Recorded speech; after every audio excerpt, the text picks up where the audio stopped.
Queridos irmãos, aqui presentes na nossa igreja de Nossa Senhora do Perpétuo Socorro, queridos irmãos que nos acompanham aí nos nossos canais, que Deus Nosso Senhor entre na sua casa nesse momento. Nesse 16º domingo de Pentecostes, nós somos chamados por São Paulo e pela igreja a buscarmos a vida interior, a vida do Espírito, de modo assim muito contundente. Porque essa vida do Espírito vai ter também seus reflexos na nossa vida exterior e na nossa vida de comunidade. Nós somos aqui uma capelania pessoal, portanto nós não temos um território. Fomos erigidos canonicamente pelo bispo diocesano para formando essa capelania, estarmos prontos a receber e acolher a todos os fiéis que desejam participar da missa na forma antiga, do rito romano, também dita forma extraordinária. E vocês vêm de diversos lugares da diocese, não só aqui da cidade, mas também de outras cidades. Vêm tanto aqui quanto lá na São José da Barbará, exatamente buscando a missa na forma tradicional. E eu, como capelão e como pastor de vocês, tenho o compromisso diante de Deus e da igreja e o dever de orientar vocês no caminho da vida interior, no caminho da santidade. Por um lado tenho esse compromisso e por outro lado vocês também, que com tanta boa vontade vêm aqui, também têm esse compromisso de buscarem a santidade. Sede perfeitos como vosso Pai Celeste é perfeito, assim diz nosso Senhor. E esta vocação à santidade é uma vocação para todos nós, é um compromisso da nossa aliança que nós fizemos com Deus no nosso batismo. É um compromisso regado e tingido pelo sangue do Cordeiro, pelo sangue de Jesus. Por isso eu convido a vocês a meditarmos um pouco nessa epístola que nós acabamos de ouvir de São Paulo e com muita atenção buscar viver na prática aquilo que a igreja nos coloca nesse dia. Eu escolhi aqui 3 versículos da epístola de hoje, que depois pode ser relida por vocês em casa, para a nossa reflexão. No primeiro ponto, São Paulo diz: o Pai de nosso Senhor vos conceda sejais firmemente corroborados pela ação do Espírito no homem interior. Portanto, há um homem interior, há um homem espiritual. O homem físico nós conhecemos, está lá no corpo, cabeça, tronco e membros, como a gente aprendeu em ciências. Esse homem exterior é o homem que aparece com suas vestes, com suas falas, com seus trabalhos. Mas nós somos criados para algo muito maior do que ter uma vida apenas exterior. Nós fomos criados para viver na comunhão com Deus e para vivermos na graça de Deus. Por isso todos nós necessitamos não só dessa vida exterior que nós temos e que cuidamos com tanta atenção, com nossos trabalhos, com nossas preocupações, pagando nossas contas, indo aqui e acolá, passeando, falando, enfim, fazendo tantas coisas no corre-corre do dia a dia. Nós precisamos espiritualizar a nossa vida, porque nós não somos só corpo, somos corpo e alma. E a alma, ela precisa da vida, da graça, da vida divina. E esta vida divina em nós é chamada também de vida espiritual. E o que é a espiritualidade? A espiritualidade é a vivência da presença de Deus dentro de nós. Santa Teresa, lá no seu livro Castelo Interior, ela compara a nossa alma a um castelo de cristal que tem no centro Deus. Nós entramos nesse castelo e quando nós entramos nesse castelo, que na verdade é a nossa vida interior, entramos pela oração até buscarmos a comunhão íntima com Deus. E passamos por vários cômodos, digamos, desse castelo, e vamos nos purificando, tirando de nós o homem velho do pecado, vamos abominando tudo aquilo que nos afasta de Deus e, movidos pela graça, nós vamos cada vez mais nos unindo a Ele. Então esse plano de Deus para nós não é apenas um plano de salvação, também, mas é um plano de santificação que ele vai acontecendo na nossa vida. Para isso, nós precisamos ter vida interior. E essa vida interior é nos garantida pelo Espírito Santo, que nos dá a graça. A graça vem a nós. Só que dentro de nós há uma luta como se fossem dois animais raivosos. São Paulo diz: eu faço o mal que não quero e não faço o bem que quero. Por isso eu castigo o meu corpo. Há um demônio que me esbofeteia. São frases de São Paulo, as obras da carne, obras do Espírito. São expressões de São Paulo que mostram exatamente essa luta que há dentro de nós. Não pense que nós não temos essa guerra interior. Temos. Cada um do seu jeito, cada um no seu momento da vida, e nós não podemos nos entregar, né, ao mal. Né? Por isso devemos estar sempre prontos a lutar. Quando recebemos os sacramentos, principalmente o sacramento da crisma, exatamente para sermos esses soldados dispostos a lutar contra o próprio eu, contra o próprio egoísmo. E essa luta é grande. Deus nos encaminha para um lado e o mundo, o demônio, a carne nos puxam para o outro. E nesta luta nós vamos vencer só pela graça de Deus. Então nós precisamos da graça, né? Sem mim nada podeis fazer. Então é importante nós nunca entregarmos os pontos. Deus quer nos ver lutando. Muitas vezes nós caímos nessa luta, perdemos pequenas batalhas, mas quem perde uma batalha não significa que perdeu a guerra. É preciso se levantar e ir em frente. De repente uma coisa que falou que não deveria, de repente um pecado mais grave, e pode acontecer. Não vou de maneira nenhuma me abater, vou me levantar e continuar lutando, porque a graça de Deus vai agir em mim. Eu preciso da graça, então eu preciso da oração. E não diga aqui a oração no sentido de rezar com palavras, também. A pessoa fica satisfeita, hoje eu consegui rezar um rosário, rezei uma via sacra, ótimo, fico feliz com isso. Mas eu não digo só essa oração. A oração que é feita com a própria vida. A oração em que você transforma suas atitudes, seus pensamentos, sua própria vida em atos de louvor, de honra, de gratidão a nosso Senhor. É viver em nosso Senhor. Por isso isso é transformar a vida em oração, como a vida fosse um grande culto oferecido a Deus no dia a dia. Assim nós vamos alimentando a nossa vida interior.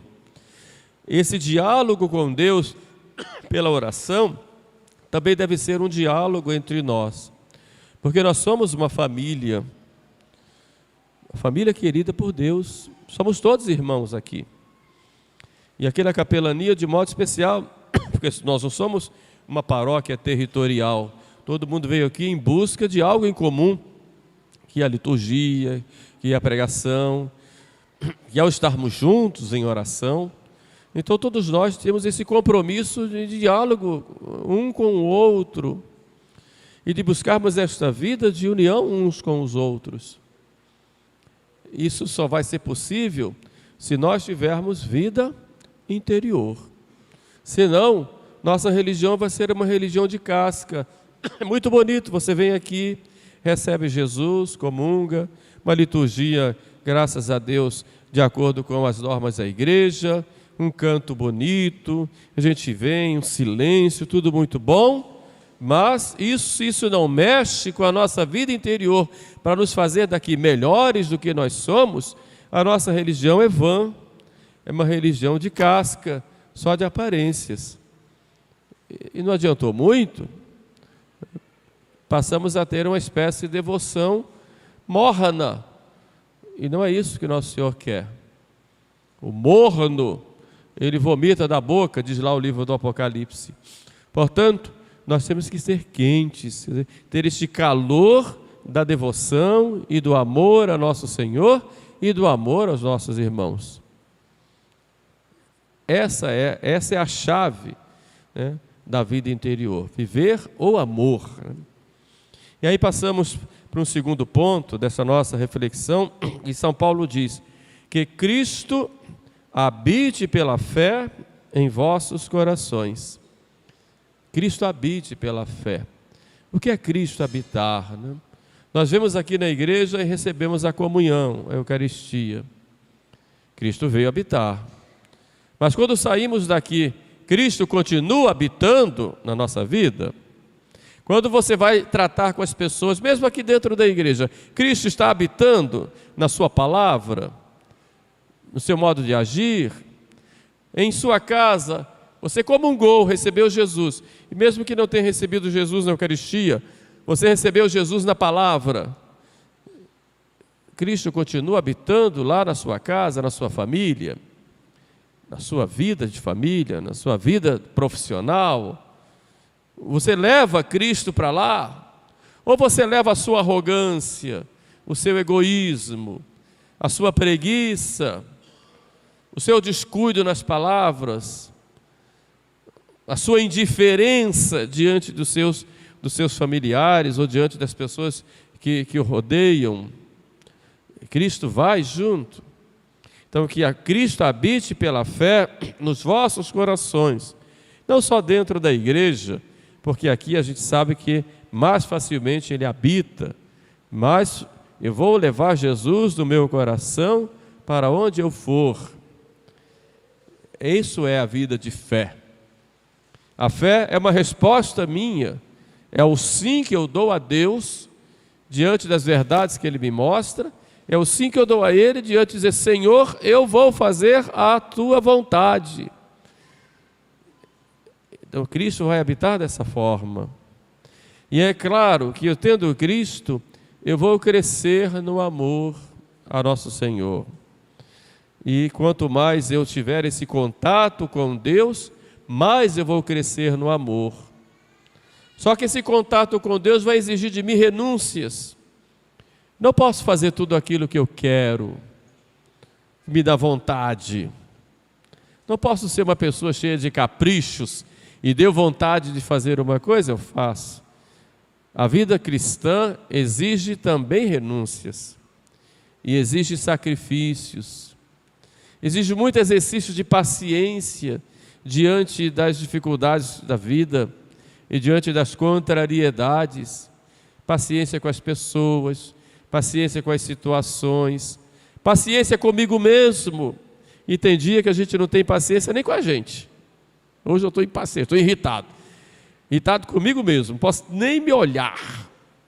Então a vida cristã, ela exige paciência, porque exige sacrifícios. Mas exige também o perdão.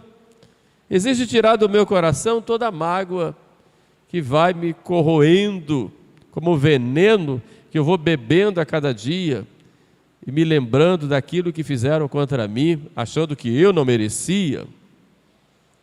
Então exige o perdão. Eu tenho que perdoar. Perdoar porque Deus me perdoa, perdoar as pessoas, mas eu tenho que perdoar também a mim mesmo. Você já pensou que quantas vezes Deus te perdoa e você fica com aquilo na cabeça e não tira nunca, e dizendo: eu não devia ter feito isso, eu não devia ter feito isso. Por quê? Porque Deus te perdoou e você não. E você não, por quê? Por causa do seu orgulho. Porque você acha que eu não devia ter feito. Claro, mas já passou, olha para frente. Olhe para frente. Para Deus importa o que você vai fazer a partir de agora. E para você também seja assim. Porque enquanto você fica olhando para o passado, você esquece de viver o presente e projetar o seu futuro com amor a Deus. Então é preciso aprender a perdoar. E a gente vai aprender a perdoar com humildade. O humilde perdoa e o humilde pede perdão. E quem perdoa ama e perdoa por amor. Por isso é muito importante nós crescermos no amor de Deus. E vamos crescer no amor de Deus, crescendo também no amor ao próximo. Por isso, num terceiro ponto, aqui São Paulo vai dizer, para que sejais capazes de compreender este amor que está acima de todo conhecimento.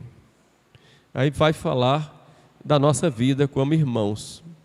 Nós, como eu disse, somos uma comunidade, somos uma família. Então, entre nós, deve haver uma relação fraterna, mas uma relação de amor. Porque na comunidade cristã também tem a presença de Cristo. No meu irmão tem a presença de Cristo. Por isso eu não posso maltratar o meu irmão. Não posso falar mal do meu irmão. Isso ofende a Deus, ofende meu irmão. Eu não tenho o direito de tirar a reputação do outro. Não posso fazer isso. Eu não posso pegar pelos corredores da minha casa, da igreja ou de onde eu trabalho e começar a falar mal do outro. Isso é pecado. E dependendo do nível, pecado grave. Então eu não posso. Isso faz mal para mim, faz mal para o meu irmão, faz mal para a pessoa com quem eu estou falando. De maneira nenhuma se pode fazer isso. Isso é uma mania que se tem em muitas famílias e em muitas igrejas, em muitas comunidades. E a gente tem que tomar muito cuidado com a língua, porque a língua é ferina e pode ferir, machucar, dividir. Hoje nós vivemos um grande problema no mundo. Nessa mudança de época, os valores cristãos estão pisados. Vivemos numa época de uma grande revolução cultural. A família está estraçalhada. Veio o divórcio, agora vem o projeto de aborto, vem a ideologia de gênero, vem a exacerbação e a edificação do homossexualismo como algo normal, vem aí a limitação da natalidade, o ódio muitas vezes das crianças, a destruição da vida da inocência das nossas crianças. Vem o mundanismo penetrando em todas as famílias que tradicionalmente eram famílias boas, católicas, cristãs. E a gente vai vendo o mundanismo entrando nas casas, através das músicas, através das modas, através das más ideias. Uma grande revolução que entrou primeiro pela televisão e agora vem pela internet, de modo que aquilo que há 30, 40 anos atrás qualquer um se horrorizava, hoje acha tudo muito, muito normal. E Santo Agostinho diz, e tanta gente vê o mal, a gente termina se acostumando. Mas não, o Evangelho continua o mesmo. Jesus Cristo continua o mesmo. A família cristã continua a mesma. E não pode mudar. Porque Cristo é o mesmo, ontem, hoje e sempre. E não chegando essa grande revolução no mundo, esse mundo ataca a igreja e procura ir contra a igreja, porque a igreja vai contra essa corrente do mundo. Então atacam a igreja, de que a igreja é retrógrada, de que a igreja é contra a ciência, o que é uma mentira. A igreja sempre incentivou, motivou a ciência. Quem sabe a história conhece muito bem isso. Atacam a igreja nos seus ideais, nos seus valores. Atacam Jesus Cristo. Um absurdo. A gente vê nas músicas, na arte, que não é arte, pegar a figura de nosso Senhor Jesus Cristo e humilhar, como fizeram no Carnaval do Rio de Janeiro um tempo atrás, o demônio arrastando Jesus pela avenida, e Jesus como um derrotado. Isso tudo brada ao céu, é uma grande revolução contra a igreja, mas vemos também dentro da igreja essa revolução. Os inimigos se infiltraram e nós vemos tantos maus exemplos. Vemos escândalos, é certo?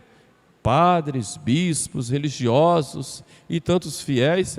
É uma tristeza, uma dor que se causa muito. Nossa igreja está como um barco atacado numa grande tempestade pelos inimigos de fora e de dentro. E nós, como igreja, vamos ficar brigando entre nós? Vamos ficar nos dividindo? Vamos ficar com essas picuinhas bobas, de que olhou para mim e não falou comigo, de que tomaram o meu lugar, de que aquilo ali era algo que era para mim, não era para você, e porque falou desse jeito, não devia falar. Essas bobagens infantis que muitas vezes tem nas nossas igrejas e que destroem a vida interior e a vida espiritual. Enquanto a igreja está nessa situação toda, eu estou preocupado com o que olharam para mim ou não olharam para mim. Estou preocupado com uma crítica que eu sofri e fico falando mal de um e de outro. Pelo amor de Deus, vamos crescer. Temos coisas muito mais importantes a resolver na nossa igreja do que essas pequenas coisas do dia a dia que nós podemos muitas vezes relevar e que não tem tanta importância dentro do todo, que é esta grande crise pela qual a igreja passa, que é uma crise de fé. Jesus falou: quando o Filho do Homem voltar, será que encontrará fé sobre a terra? E nós vemos hoje uma grande apostasia em toda parte, a negação das verdades da fé, em toda parte, muitas vezes até dentro da igreja, querendo uma igreja mais materialista, mais preocupada com uma política ou ideológica de coisas aqui da terra, e esquecendo que a igreja está aqui na terra para transformar, mas ela existe para o céu. A igreja peregrina ou militante existe para a igreja triunfante, aqui é caminho. Então a gente fica preocupado com essas pequeninas coisas, o demônio vai se aproveitando, vai nos dividindo, vai nos enchendo de mágoas e vai nos destruindo, enquanto nós não amadurecemos como católicos que somos dentro de uma família que tem seus membros com muita santidade, mas tem seus membros também com muitos defeitos, como todos nós temos, mas olhamos mais o defeito do próximo do que os nossos. Quando olha o defeito do próximo, por que não pergunta a si mesmo: e eu?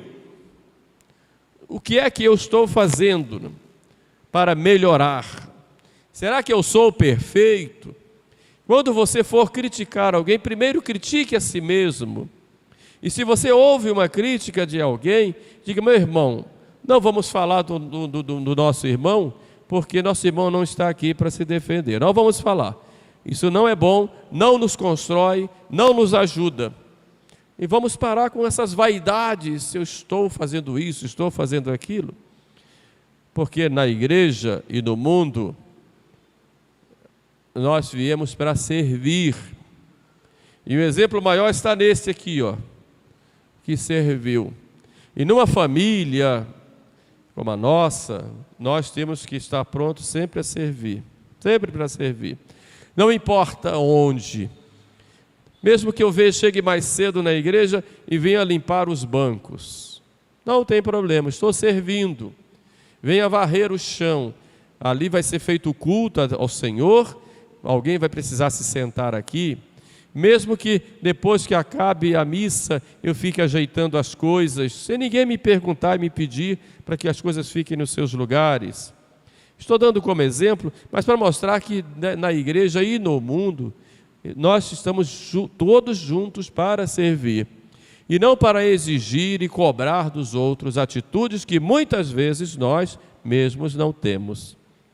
Isso é o sentido da corresponsabilidade que nós temos na igreja e no mundo, para que sejamos capazes de compreender este amor de Cristo que deve estar em nós. Nossa vida deve ser a vida de Cristo. Ele é o fundamento da vida cristã.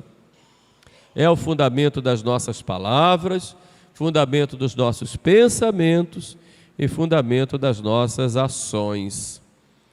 Meu viver é Cristo, diz São Paulo. De modo que já não sou eu quem vivo, mas é Cristo quem vive em mim. Quem é que pode dizer isso? Minha vida é Cristo.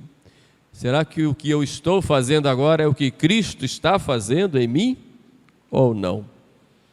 Por fim, olhemos que nossa vida deve ser esta vida de seguimento de Jesus Cristo. E não vai ser possível se nós não tivermos vida interior. Daí a importância da oração, como eu disse no início, a importância do silêncio, a importância de estarmos juntos com nosso Senhor na Eucaristia e na sua palavra, ou seja, vivendo nosso Senhor Jesus Cristo no dia a dia. Por isso peçamos a Nossa Senhora, a nossa mãe, que com tanta humildade, né, ela não procurou o primeiro lugar e teve, né? Procurou o último e teve, né? O primeiro. Né? Peçamos a Maria Santíssima, é a mestra da vida interior, que ela interceda por nós, para que, imitando seu silêncio e sua ação e sua oração, nós possamos assim alcançar a santidade tão querida por nosso Senhor em nós. Louvado seja nosso Senhor Jesus Cristo.